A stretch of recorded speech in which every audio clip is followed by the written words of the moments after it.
everybody, I'm Justin Carboni alongside my associates Noah Conlon and Brandon Carboni. Let's start off with Brandon. Today we will be talking about renewable and non-renewable resources. We'll start off with renewable resources, which are a natural resource that can be replenished over a passage of time. We are talking about the three main renewable resources in the world: Trees, water, fish. Example for a renewable resource because humans are cutting down trees to make things like houses, furniture, writing, paper, and others. The depletion of trees, in particular the South American rainforest, is damaging our environment's supply of oxygen, which is a resource critically necessary for the plants and animals. Also, water is another extremely valuable renewable resource that is being overused for watering landscapes in dry climates and agriculture. This overusage of this resource is affecting our environment because the plants and organisms that need water are being denied of this valuable resource. Fish are the last but not least renewable resource that is being overused for food.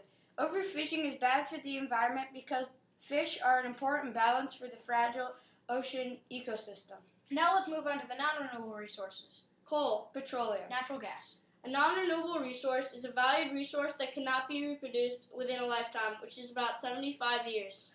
The problem with non-renewable resources is that they pollute the environment when produced and used for fuel. Coal, for example, creates ashes and smoke that pollute the air. Petroleum pollutes the environment as well because when used, the leftover smoke is released into the air, depleting our oxygen supply. And then there's natural gas, which is used to heat our homes and fuel cars. When the natural gas is refined, pollutants are injected into the ground, and when the gas is used as fuel, the fumes can warm our environment, which is considered global warming.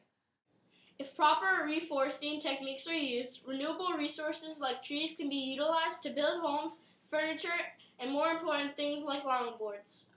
Water can also be used for fuel to save the environment if the technology can continue to be applied for cars. Fish are another renewable resource that can be used in many ways, such as food and vitamins. In our lifetime, people can limit a lot of bad effects from the overuse of non-renewable resources, like using more eco-friendly resources, unlike coal and petroleum that pollute our environment.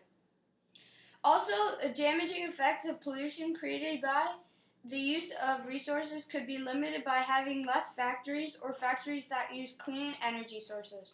What do you think is the most important resource to create electricity with? I know it's coal, and that to create electricity from coal, they need to break down the coal and burn it, which heavily pollutes our environment.